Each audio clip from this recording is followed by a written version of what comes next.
Format of lesson plan. Previous videos के अंदर मैं लेसन प्लान से रिलेटेड 5 टॉपिक करा चुकी हूँ। First, meaning of lesson plan. Second, importance of lesson plan. Third, characteristics of lesson plan. Fourth, steps of lesson plan.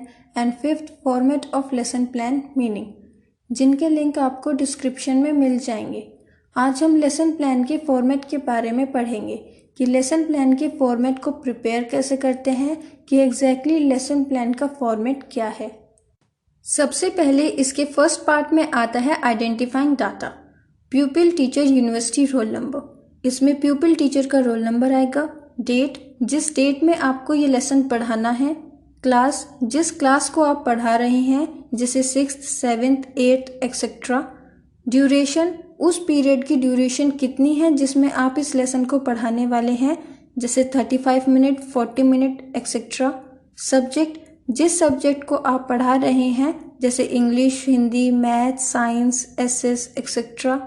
Topic, जिस topic को आप पढ़ाने वाले हैं।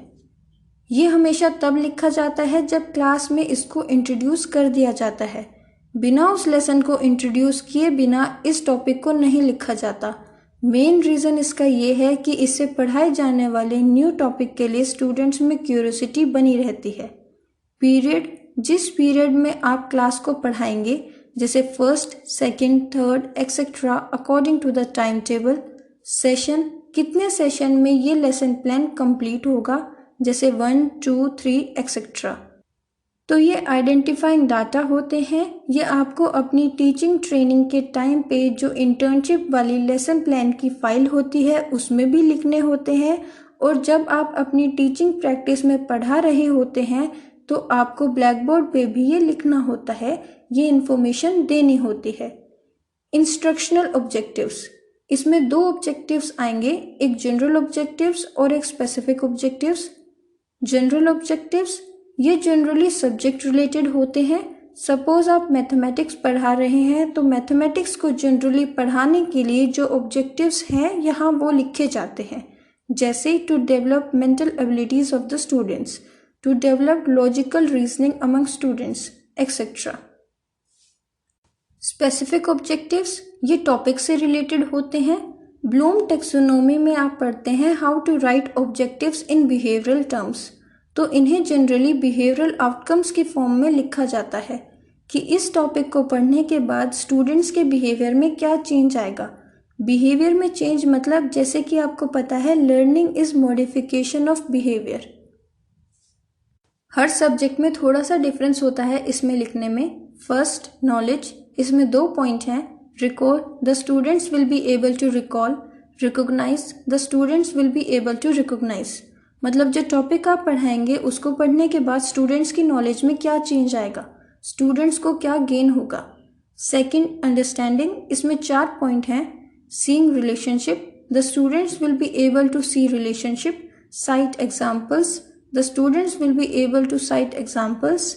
Verify, the students will be able to verify. Generalise, the students will be able to generalise, मतलब जो topic आप पढ़ाएंगे उसको पढ़ने के बाद स्टूडेंट्स की अंडरस्टैंडिंग में क्या चेंज आएगा, स्टूडेंट्स को क्या समझ आएगा। थर्ड, एप्लीकेशन, इसमें 2 पॉइंट हैं। Reason out, the students will be able to reason out. Infer, the students will be able to infer, मतलब जो टॉपिक आप पढ़ाएंगे उसको पढ़ने के बाद स्टूडेंट्स की एप्लीकेशन में क्या चेंज आएगा, स्टूडेंट्स क्या अप्लाई कर पाएंगे। फोर्थ, स्किल, इसमें 2 पॉइंट हैं। Analysis, the students will be able to analyze. Evaluate, the students will be able to evaluate, मतलब जो टॉपिक आप पढ़ाएंगे उसको पढ़ने के बाद स्टूडेंट्स की स्किल में क्या चेंज आएगा, स्टूडेंट्स को क्या सीखने को मिलेगा। इंस्ट्रक्शनल मटेरियल, इसमें 2 मटेरियल आएंगे, एक जनरल मटेरियल और एक स्पेसिफिक मटेरियल। यहाँ पर मटेरियल का मतलब है टीचिंग एड्स। जनरल मटेरियल वो टीचिंग एड्स जो हर सब्जेक्ट को पढ़ाने में काम आते हैं, जैसे chalk board, duster, pointer etcetera. Specific material वो टीचिंग एड्स जो पर्टिकुलर उस क्लास में ही यूज हो रहे हैं, जैसे a chart showing particular topic, graph, model, real objects etcetera. जो भी आपने उस पर्टिकुलर टॉपिक को पढ़ाने के लिए यूज किया है यहाँ पे वो लिखा जाता है। प्रीवियस नॉलेज टेस्टिंग, ये मोस्ट इंपॉर्टेंट पार्ट है किसी भी लेसन प्लान का। यहाँ पर कुछ क्वेश्चंस प्यूपिल टीचर द्वारा अपने क्लास में पूछे जाते हैं। इन क्वेश्चंस को पूछने का मेन रीज़न अपने उस टॉपिक तक पहुँचना है जो आज क्लास में पढ़ाया जाने वाला है। इसमें ध्यान रखने वाली बात यह है कि इनमें क्वेश्चंस प्रीवियस नॉलेज पर बेस्ड होते हैं और एक दूसरे से लिंक मतलब इंटर रिलेटेड होते हैं, इंटरलिंक्ड होते हैं, या कहे एक से दूसरा संबंधित होता है। और इसमें जो लास्ट क्वेश्चन होगा, जनरली लास्ट क्वेश्चन का आंसर वो आपका टॉपिक होगा। फाइल में लिखते समय तो आप ऐसे लिखेंगे, लेकिन रियल में जब आप क्लास में पढ़ा रहे हैं तो जब यहाँ प्रीवियस नॉलेज टेस्ट करके आप लास्ट में टॉपिक तक आएंगे तब बोर्ड पर जो आइडेंटिफाइंग डाटा है वहाँ पर टॉपिक मेंशन किया जाता है। प्रीवियस नॉलेज टेस्टिंग में आपके 2 कॉलम बनते हैं, एक प्यूपिल टीचर एक्टिविटीज़ जिसमें टीचर जो भी क्लास में स्टूडेंट्स से क्वेश्चंस पूछेंगे वो लिखा जाता है, और प्यूपिल एक्टिविटीज़ जिसमें जो स्टूडेंट्स क्लास में आंसर करेंगे वो लिखा जाता है। और यहाँ लास्ट में आने के बाद ही आता है टॉपिक का announcement of the topic.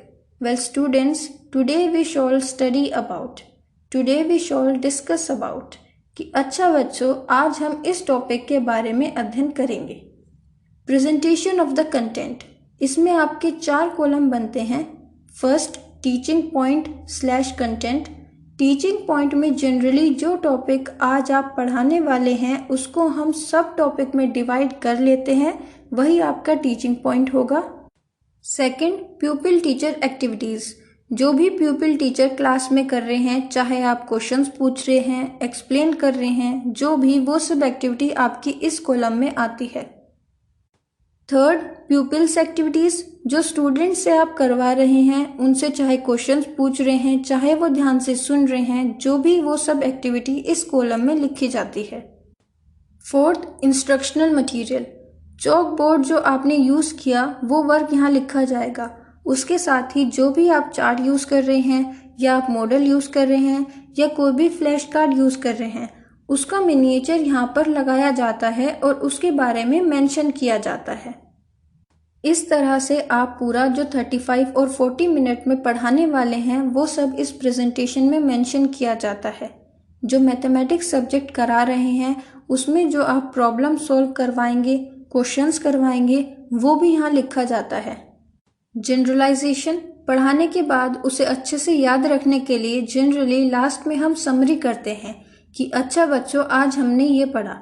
So students, today we have studied about, means पूरा जो आपने पढ़ाया है उसे समराइज कर देना, वो यहाँ जनरलाइजेशन में आ जाता है ताकि स्टूडेंट्स को और अच्छे से क्लियर हो जाए, ताकि स्टूडेंट्स आज के लेसन को जनरलाइज कर सकें। रिकैपिचुलेशन, लेसन को समराइज करने के बाद टीचर कुछ क्वेश्चंस पूछते हैं स्टूडेंट्स से ताकि टीचर को पता चल सके स्टूडेंट्स को लेसन कितना समझ में आया है। इवैल्यूएशन, क्लास में पढ़ाते समय मैथमेटिक्स में ज़रूरी है कि जब तक इवैल्यूएशन नहीं होता तो टीचर को ये पता नहीं चलता कि स्टूडेंट्स ने कितना समझा, कितना उसको समझ आया या कहाँ उसे समझ नहीं आया, किस टॉपिक में उसे प्रॉब्लम आई। तो ये टेस्ट करने के लिए टीचर क्लास में ही सिंपल इजी क्वेश्चंस जो पढ़ाया है उसी में से कुछ पुट करके इवैल्यूएशन करता है। जब आप मैथमेटिक्स सब्जेक्ट के लिए लेसन प्लान बनाते हैं तो उसमें आपको इवैल्यूएशन भी लिखना होता है, अदर सब्जेक्ट्स में इवैल्यूएशन नहीं लिखा जाता। होम असाइनमेंट, इसमें घर के लिए काम दिया जाता है। टीचर को ये ध्यान में रखना चाहिए कि जो उसने पढ़ाया है उसी से रिलेटेड काम घर के लिए दिया जाए। ये आपका लेसन प्लान का फॉर्मेट है। अगर आपको ये समझ आ गया तो आप किसी भी क्लास के किसी भी सब्जेक्ट का लेसन प्लान आसानी से बना सकते हैं। लेसन प्लान टॉपिक से रिलेटेड टोटल 6 वीडियोस हैं।